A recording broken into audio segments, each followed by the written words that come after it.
नमस्कार, बहुत स्वागत है आपका।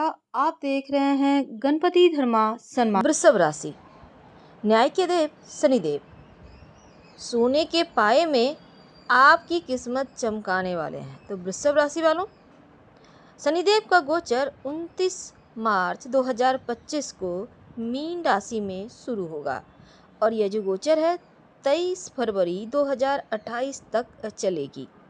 लगभग आपके लिए करीब 1000 दिनों से ऊपर का यह वक्त है। अब देखिए, शनिदेव जब मीन राशि में गोचर करेंगे तब यहाँ पर वक्री होते हुए आगे भी और पीछे भी चलेंगे। इनका जो चाल है वो बदलता रहेगा, कभी अस्त होंगे, उदित होंगे। तो 2027 में शनिदेव कई बार ऐसा करेंगे, लेकिन 3 जून को शनिदेव वक्री अवस्था में जाएंगे और 3 जून 2027 को शनिदेव वक्री अवस्था में चलते हुए कुंभ राशि में आएंगे। हालांकि 20 अक्टूबर तक यहीं पर रहेंगे, लगभग 140 दिन तक।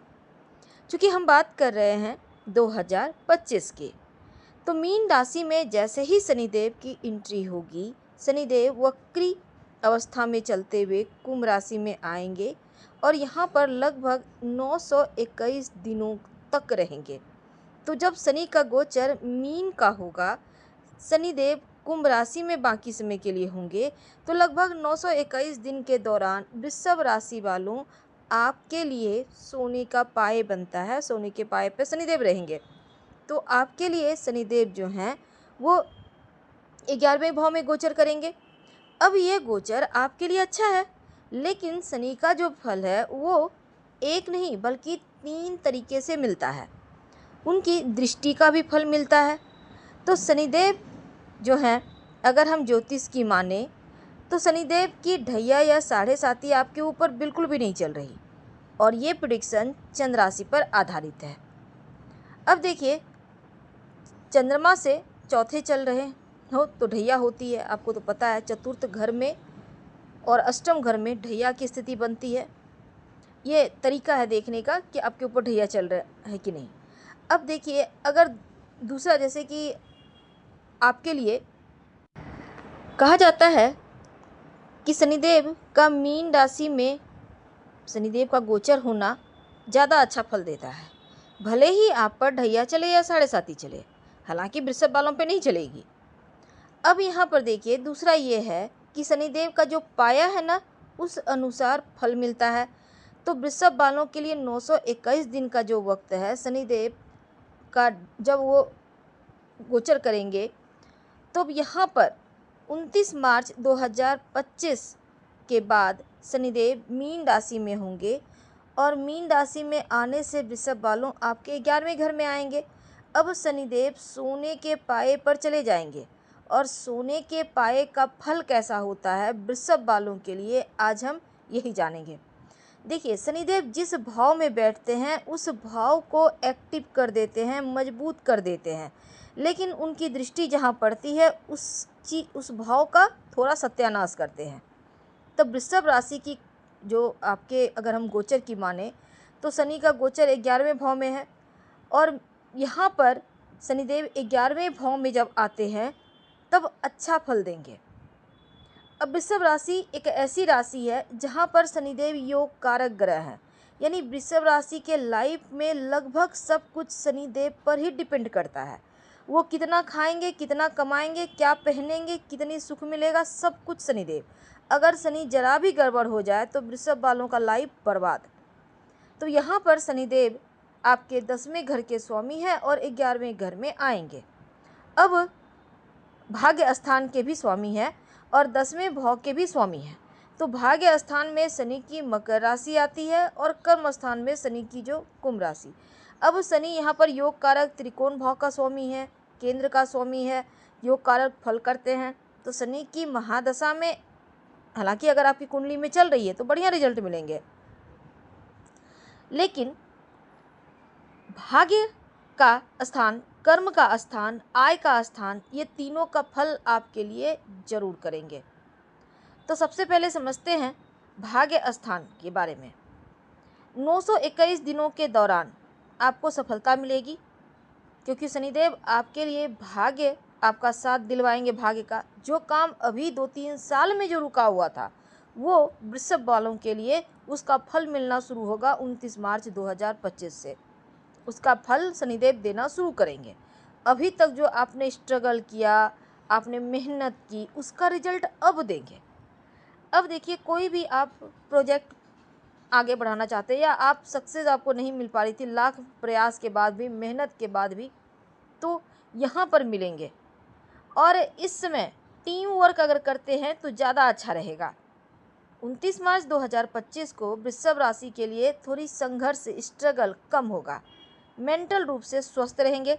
शनिदेव दशम के भी स्वामी हैं, दशम के कारक ग्रह भी। ऐसे में कर्म के भाव, कर्म के कारक शनि का एक, जिसे कारोबारी भाई हैं, व्यवसायी भाई हैं, उनके काम में वृद्धि करेंगे। नौकरी में आपकी स्थिति बढ़िया होगी, प्रभाव बढ़िया होगा।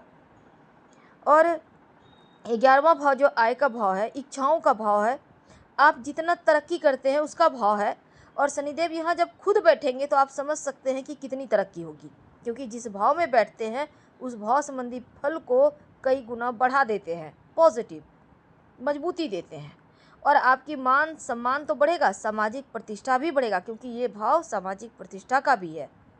अब देखिए, इनकम का भी भाव है, इच्छाओं का भी भाव है, तो इच्छाओं की पूर्ति इस पीरियड में जरूर होगी। आप जितना मेहनत करते हैं, जितना कर्म करते हैं, वो सब आपको मिलेगा। आपका जो 9वां, 10वां, 11वां कुंडली की, ये 3 सबसे इम्पोर्टेंट भाव होते हैं और यह शुभ गोचर में जाएंगे, शुभ फल देंगे। बहुत सारी इच्छाएं जो आपकी लाइफ में अधूरी थी वो मिलेंगी। तो शनि का ये गोचर और ऊपर से गुरु का गोचर भी आपके लिए अच्छा होने जा रहा है, क्योंकि गुरु धन भाव में गोचर करेंगे और यहाँ से बैठकर आपके दशम भाव को भी एक्टिव कर देंगे। तो इससे शनि का ये गोचर आपके लिए सोने के पाए में होने जाएगा, तो आपके लिए अच्छा है। और अच्छे रिजल्ट आपको 29 मार्च के बाद ही देखने को मिलेगा। लेकिन अगर आप विवाहित हैं तो आपके लिए रिश्तों में प्रेम बढ़ेगा। संतान की तरफ से थोड़ा सा आपको ध्यान रखना है, जैसे कि बच्चों को बोलिए धीमी गति से वाहन चलाएं, किसी भी गलत चीज़ों में ना फंसें, जिद थोड़ा कम करें, थोड़ा सा सावधानी रखना है। आप खुद भी रखिए, बच्चों के साथ तालमेल बनाकर चलिए ताकि वो गलत रास्ते पर न जाए। चीज़ें एकदम से धीरे धीरे बेहतर तरीके से आगे बढ़ेंगी, स्मूथ तरीके से आगे बढ़ेंगी। और ये गोचर आपके लिए बढ़िया फल करेगा, क्योंकि आपके लिए योग कारक है। और शनिदेव और सूर्य के साथ अगर कुंडली में हैं, या फिर मंगल के साथ राहु केतु, अब यहाँ पर तब थोड़ी सी दिक्कत है। लेकिन अगर आपके गोचर में स्थिति चूँकि आपकी बढ़िया चल रही है, इसका फल आपको जरूर मिलेगा। क्या करेंगे? रोज़ शाम में शनि मंत्र का जप करें, ओम शं शनिश्चराय नमः। और दूसरा, आप शनिवार के दिन आप छाया दान कर सकते हैं, या आप काला तिल, काली उड़द का दान कर सकते हैं। इससे भी आपको लाभ होगा। छोटे मोटे उपाय करने से स्थिति बढ़िया होती है। एक बात हमेशा ही याद रखिएगा कि जो वृषभ राशि है उनके भाग्य को शनिदेव ही नियंत्रित करते हैं। जो किस्मत से मिलना है वो शनि के बिना आपको मिल ही नहीं सकता। और शनि अगर जरा भी बिगड़ जाएं, जरा भी आपके ऊपर कुदृष्टि डाल दें, तब जी लाइफ का आपका कोई भी पक्ष अच्छा नहीं होगा। ना तो आपका करियर बढ़िया होगा, ना संतान के तरफ से कोई चीज़ें बढ़िया होंगी, ना वैवाहिक जीवन बढ़िया होंगी। आपको लगेगा जैसे सब कुछ रुक सा गया है। यहाँ तक कि धन के मामलों में भी आपको तोड़ कर रख देंगे। तो धन और शोहरत आमतौर पर आपके लिए शनिदेव ही देते हैं। हालांकि आपकी लाइफ में कितना आपको सम्मान मिलेगा, कितना अपयश मिलेगा, ये तो आपकी कुंडली पर डिपेंड करता है। लेकिन अगर जरा भी अपयश की संभावना बन जाए लाइफ में, तो शनिदेव उस पीरियड को, बदनामी के समय को लंबा कर देते हैं। इसलिए पूरे लाइफ आप शनि मंत्र का जप करें तो बदनामी से बचे रहेंगे, मुश्किलों से बचे रहेंगे। हम आपसे विदा लेते हैं। जानकारी अच्छी लगे तब लाइक कर सब्सक्राइब करें, अपनों से शेयर करें और कमेंट में हर हर महादेव जरूर लिखें। धन्यवाद।